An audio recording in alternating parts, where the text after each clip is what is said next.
کون سی ایسی چیز ہے دنیا کی نعمت یا کوئی ایسی نعمت جو ہم امیجن کر سکتے ہوں جو ہم نے مانگی اور ہمیں نہ ملی ہو؟ اللہ کہیں گے کیا میں تمہیں اس سے افضل کوئی چیز نہ دوں؟ جنتی پوچھیں گے اللہ اس سے افضل کیا ہو، یعنی اور کون سی نعمت رہ سکتی؟ اللہ تعالیٰ ان کو کہیں گے کہ اس سے بھی افضل ایک نعمت، اور وہ نعمت یہ ہے کہ میں آج کے بعد ہمیشہ ہمیشہ کے لیے تم سے راضی ہو گیا اور میں تم سے کبھی ناراض ہوں،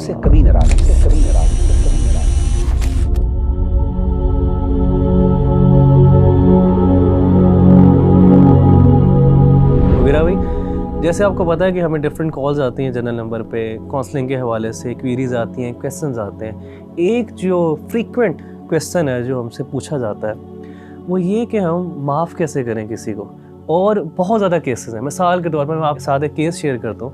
وہ کیس یہ ہے کہ مجھے خاتون کی کال آئی اور انہوں نے کہا کہ میں اپنی ساس کو معاف نہیں کر سکتی، اور آپ بلیو کریں گے کہ وہ ساس اب دنیا میں نہیں ہے، وہ دنیا میں نہیں ہے، ان کو اس دنیا سے گئے ہوئے سال سے بھی زیادہ ہو چکا ہوا ہے، لیکن وہ کہتی ہیں کہ انہوں نے میرے ساتھ کچھ ایسا کیا ہوا ہے، میرے ساتھ کچھ ایسی زیادتی یا میرے سے کچھ ایسے الفاظ بولے ہیں یا مجھے اس طرح میری تذلیل کی ہے کہ میں اب ان کو معاف نہیں کر سکتی۔ اور انہوں نے ان کی خدمت بھی کی، جتنا ہو سکتا تھا انہوں نے خدمت بھی کی، لیکن اب ان کو معاف نہیں کر سکتی۔ انہوں نے بہت کوشش کی اور وہ بار بار کوشش کرتی ہیں، لیکن ان سے معاف نہیں کیا جاتا۔ اور یہ عام طور کے اوپر بھی وغیرہ بھائی ایک انسان کسی بندے کو معاف کرنے میں جلدی نہیں کرتا، تو وغیرہ بھائی یہ کیسے کسی انسان کو ہم جلدی معاف کریں اور ہمارے دل میں وہ جو ایک نیگیٹیوٹی رہ جاتی ہے کسی کے بارے میں وہ نہ رہے؟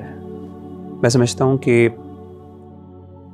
کسی بھی بندے کے لیے سب سے بڑی معاف کرنے کی جو موٹیویشن ہے نا وہ یہ ہونی چاہیے، اور میں سمجھتا ہوں اگر یہ موٹیویشن نہیں ہے اس کے لیے تو پھر اس سے بڑی موٹیویشن کیا ہو سکتی ہے کہ اس کو اللہ کہیں کہ اے میرے بندے تو میرے لیے معاف کر دے، اس کے بدلے میں تجھے معاف کر دوں گا۔ میں آپ کو ایک تھوڑا سا واقعہ سناتا ہوں، اس کو ذرا میں ریلیٹ کرتا ہوں کہ یہ بات کتنی بڑی ہے۔ حضرت ابوبکر صدیق رضی اللہ تعالیٰ عنہ کی زندگی میں ایک بہت بڑا سانحہ ہوا۔ آپ کی جو بیٹی ہیں سیدہ عائشہ رضی اللہ تعالیٰ عنہ ام المؤمنین، ہماری والدہ، ان پہ زنا کی تہمت لگی۔ ایک باپ کے لیے کتنی تکلیف دہ بات ہوگی، شادی شدہ بیٹی نبی کے گھر میں ام المؤمنین تہمت لگی، جھوٹی تہمت، کتنی تکلیف دہ بات ہوگی۔ اور زیادہ تکلیف دہ بات ربیع اللہ بھائی وہ اس لیے بھی تھی کیونکہ اگر صرف دشمن کرتا نا، صرف دشمن کی طرف سے ہوتی تو انسان چلیں تکلیف ہوتی ہے برداشت کر جاتا ہے، لیکن بعض اوقات جب اپنے لوگ شامل ہو جائیں ساتھ، اور اپنے صرف اپنے مراد مسلمان نہیں رشتہ دار بھی شامل ہو جائیں، انفارچونیٹلی کہ جب یہ تہمت لگی سیدہ عائشہ پہ تو کچھ مسلمان گنتی کے انہوں نے بھی غیر محتاط گفتگو کی اس حوالے سے، کچھ صحابہ سے غلطی ہو گئی۔ ظاہر ہے جب چیز معروف ہو جاتی ہے تو لوگ بعض اوقات غیر محتاط انداز میں بات کر لیتے ہیں اور پتہ نہیں چلتا کہ اس کے کانسیکوینسز کیا ہوں گے۔ تو اسی طریقے سے سیدنا ابوبکر صدیق رضی اللہ تعالیٰ عنہ کے نہ صرف مسلمان بلکہ اپنے رشتہ داروں میں سے کسی نے یہ بات کر دی، اور آپ امیجن کر سکتے ہیں کہ سیدنا ابوبکر صدیق کو تکلیف اس لیے بھی زیادہ بڑی کہ جس نے بات کی وہ آپ کی خالہ زاد بہن کے بیٹے تھے، یعنی بھانجے تھے، اور سیدنا ابوبکر صدیق ان کو منتھلی فائنینشیل ایڈ بھی کیا کرتے تھے، یعنی فائنینشلی ہیلپ کرتے ہیں، فیملی کے بندے ہیں، مسلمان ہیں، ام المومنین ہیں، نبی کے گھر والی ہیں، اور غیر محتاط بات کر دی۔ کتنی مشکل بات۔ اب ہوا یہ کہ سیدنا ابوبکر صدیق رضی اللہ تعالیٰ عنہ نے کچھ نہیں، انتقام وغیرہ نہیں لیا، آپ نے معاف تو کر دیا، لیکن آپ نے قسم کھا لی۔ اور آپ نے قسم کیا کھائی؟ آپ نے کہا واللہ لا انفعه بنافعۃ ابدا، اللہ کی قسم آج کے بعد میں ان کے اوپر کچھ خرچ نہیں کروں گا۔ یعنی انہوں نے صرف یہ قسم کھائی کہ میں اس پہ خرچ نہیں کروں گا، کوئی انتقام نہیں لیا۔ اب ذرا دیکھیں کہ اللہ کی سیدنا ابوبکر سے ایکسپیکٹیشنز کیا ہیں۔ قرآن مجید کی آیت نمبر سورۃ النور کی آیت نمبر 22 اللہ نے نازل کی، آیت کیا ہے؟ وَلَا يَأْتَلِ أُولُو الْفَضْلِ مِنْكُمْ وَالسَّعَةِ أَنْ يُؤْتُوا أُولِي الْقُرْبَى وَالْمَسَاكِينَ وَالْمُهَاجِرِينَ فِي سَبِيلِ اللَّهِ، کہ تم میں سے وہ لوگ جن کو اللہ نے مال میں وسعت دی ہے، جو فضل والے ہیں، ان کو قسم نہیں کھانی چاہیے کہ وہ خرچ نہیں کریں گے. کن پہ خرچ نہیں کریں گے؟ وہ جو مہاجرین ہیں, جو مسکین ہیں, اور جو رشتہ دار ہیں. اور جن رشتہ دار سے غلطی ہوئی وہ مہاجر بھی تھے, مسکین بھی تھے, اور رشتہ دار بھی تھے. بات اب ابو بکر کے بارے میں ہو رہی ہے. تمہیں قسم نہیں کھانی چاہیے کہ تم ان کے اوپر خرچ نہیں کرو گے. تمہیں کیا چاہیے؟ تم سے رسپانس کیا ایکسپیکٹڈ ہے؟ ذرا یہ تو سنیے گا. فَلْيَعْفُوا وَلْيَصْفَحُوا, معاف کر دو, وَلْيَصْفَحُوا, اور درگزر کرو. یہ جو دو ورڈز ہیں نا, عفو, الصفح, یہ دو ورڈ ذرا اس پہ ذرا سمجھیں یہ ورڈز کیا ہیں.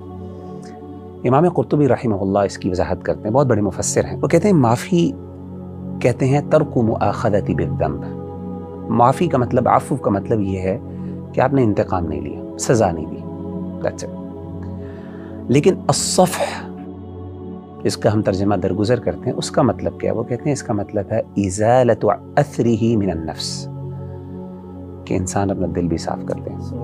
اب ذرا امیجن کریں کہ ابو بکر کی تکلیف کو ذرا امیجن کریں, ایک باپ کی تکلیف کو, اور اپنے مسلمان رشتہ دار جن پہ خرچ کرتے ہیں, جن پر احسانات کرتے ہیں, ان سے یہ غلطی ہوگی اور قسم صرف یہ کھائی کہ خرچ نہیں کروں گا. یعنی خرچ کرنا فرض بھی نہیں تھا. کون سا زکوٰۃ کی بات تھی؟ زکوٰۃ بھی نہیں تھی, صدقہ کرتے تھے, فرض بھی نہیں تھا. اللہ نے کہا ابو بکر نہیں, معاف بھی کرنا ہے, معاف کرنے کے ساتھ ساتھ دل بھی صاف کرنا ہے, یعنی دل میں بھی کچھ نہیں ہونا چاہیے. اب امیجن کریں کہ ابو بکر کے لیے کیا ان ریٹرن ہے. یعنی ٹھیک ہے اللہ میں کر لوں گا, یہ بہت بڑی بات ہے کہ چلے بندہ کہتا ہے معاف کر دیا, لیکن دل نہیں صاف ہوتا. دل میں جو تکلیف اور وہ دل کا زخم جسے کہتے ہیں نا, وہ تو صرف جس کو لگتا ہے وہی محسوس کر سکتا ہے. اللہ نے کہا کہ ابو بکر الا تحبون ان یغفر اللہ لکم, کیا تم نہیں پسند کرتے کہ اس کے بدلے اللہ تمہیں معاف کر دے؟ اچھا ربی بھائی, آپ نا ذرا اس بات پہ غور کریں. میں آپ سے ایک سوال کرتا ہوں, مجھے یہ بتائیے کہ سیدنا ابو بکر صدیق رضی اللہ تعالیٰ عنہ کیا کوئی بہت گناہ گار آدمی تھے؟ نبی کے بعد ابو بکر صدیق رضی اللہ تعالیٰ اس امت میں سب سے بہترین, اللہ معاف کرے, کیا کوئی ان سے بڑا گناہ, کوئی چوری, کوئی شراب, کوئی اس طرح کی غلطیاں ہوتی تھیں؟ بالکل. آپ مجھے بتائیں ان کے لیے معافی کی موٹیویشن کیا ہے؟ یعنی کوئی مجھ جیسا گناہ گار ہو تو وہ اس کے لیے تو معافی کہ جی سارے گناہ معاف ہو جائیں گے, تم اس کو معاف کر دو, اس کے لیے تو موٹیویشن سمجھ آتی ہے. لیکن ابو بکر کے لیے کیا اس میں موٹیویشن تھی کہ ابو بکر نے کہا, جیسے ہی اللہ نے کہا الا تحبون ان یغفر اللہ لکم, تو سیدنا ابو بکر نے کہا بلا یا ربنا, اے میرے رب کیوں نہیں, ہم پسند کرتے ہیں اور اس کے لیے سب کچھ قربان کرنے کے لیے تیار ہوں کہ تم مجھ سے راضی ہو جاؤ. میں نے اس پہ غور کیا, میں نے کہا یار کیا اس میں ایسی چیز ہے. تو مجھے اس بات کا احساس ہوا کہ یہ جو اللہ کی رضا اور اللہ کی جو معافی ہے اور اللہ کی خوشنودی ہے نا, اس کی لذت کا احساس نا یہ بہت کم لوگوں کو ہوتا. آپ کو پتہ ہے, حدیث سناتا ہوں آپ کو, نبی صلی اللہ علیہ وسلم نے فرمایا کہ جب اہل جنت جنت میں چلے جائیں گے نا, تو پھر اللہ تعالیٰ اپنے جنتیوں سے کہیں گے یا اہل الجنہ, اے جنتیوں کچھ چیز چاہیے تمہیں؟ تو جنتی کہیں گے اللہ کون سی ایسی چیز ہے دنیا کی نعمت یا کوئی ایسی نعمت جو ہم امیجن کر سکتے ہوں جو ہم نے مانگی ہو اور ہمیں نہ ملی ہو. اللہ کہیں گے کیا میں تمہیں اس سے افضل کوئی چیز نہ دوں؟ جنتی پوچھیں گے اللہ اس سے افضل کیا ہوتا, یعنی اور کون سی نعمت رہ سکتی؟ تو اللہ تعالیٰ ان کو کہیں گے کہ اس سے بھی افضل ایک نعمت, اور وہ نعمت یہ ہے احل علیکم رضوانی فلا اسخط علیکم بعدہ ابدا, کہ میں آج کے بعد ہمیشہ ہمیشہ کے لیے تم سے راضی ہو گیا اور میں تم سے کبھی ناراض نہیں ہوں گا. یہ دو بڑے انعامات ہیں, یعنی جنتی جو جنت کی خوشیاں اور جنت کی نعمتیں اپنی جگہ پہ, لیکن دو ایسے انعامات ہیں جو اللہ کی, جسے کہتے ہیں نا ایک اسپیشل گفٹس جو اللہ کو ملیں گے, کہ اللہ کا دیدار ہے, اور دوسرا یہ اللہ کا گفٹ ہے کہ اللہ کہے گا میرے بندے میں ہمیشہ ہمیشہ تجھ سے راضی ہو گیا. اس وقت اہل جنت کو احساس ہوگا کہ جو اللہ کا راضی ہونا یہ کتنی بڑی نعمت ہے. آج ہم شاید نہیں کر سکتے. اصل میں ابو بکر کو وہ احساس ہو گیا, اتنے با کردار آدمی ہے لیکن وہ اتنے ہی احساس ہے اس بارے میں. ربی اللہ بھائی, میں سمجھتا ہوں کہ one of the major reasons why ہم کیوں نہیں لوگوں کو معاف کرتے ہیں, ہمیں لگتا ہے شاید معاف کرنے سے نا ہم چھوٹے ہو جائیں گے. انا کا مسئلہ ہے نا, یعنی لوگ کیا کہیں گے, یار انتقام نہیں لے ہو سکا, بیچارہ مجبور تھا, کمزور آدمی تھا, کیونکہ نیچرلی وہ بیچارہ کمزور ہوتا ہے وہی انتقام نہیں لیتا، لیکن جس کے پاس اختیار ہوتا ہے زیادہ، وہ اللہ معاف کرے اس کو ایسی جگہ پہ پہنچا کے آتا ہے کہ وہاں پہ ہم امیجن نہیں کر سکتے۔ نبی صلی اللہ علیہ وسلم کی ایک اور حدیث میں آپ نے 3 دفعہ قسم کھائی، 3 باتوں پہ آپ نے قسم کھائی، واللہ والذی نفسی بیدی، اس ذات کی قسم جس کے ہاتھ میں میری جان۔ امیجن کریں کہ نبی صلی اللہ علیہ وسلم قسم کھا رہے ہیں صحابہ کے سامنے۔ 3 باتیں کیا تھی؟ آپ نے پہلی چیز کہا ما نقصت صدقۃ من مال، پہلی بات آپ نے قسم یہ کھائی کہ صدقے سے کبھی مال کم نہیں ہو۔ اور دوسرا آپ نے کہا، آپ نے قسم کھا کے کہا، آپ نے کہا کہ تم میں سے کوئی بندہ اگر اس پہ کوئی زیادتی کرے اور وہ صرف اللہ کے لیے معاف کر دے تو یاد رکھو اللہ اس کو عزت میں بڑھا دیتے ہیں، اللہ الا رفعہ اللہ عزا، یہ حدیث میں الفاظ ہیں۔ اور تیسری آپ نے قسم کھا کے بات کہی کہ وہ شخص جو اللہ کے لیے عاجزی اختیار کرتا ہے، ہیوملٹی ایکسپریس کرتا ہے، یہ اللہ اس کو بلندیاں عطا کرتے ہیں۔ تو یہ اصل میں نا میں سمجھتا ہوں نصیب کی بات ہے، یہ ایک فہم کی بات ہے، سمجھ کی بات ہے، اپروچ کی بات ہے۔ اگر انسان اس انداز سے اور زاویے سے سوچنا شروع کر دے، میرا خیال ہے انسان کا دل بڑا ہو جاتا ہے۔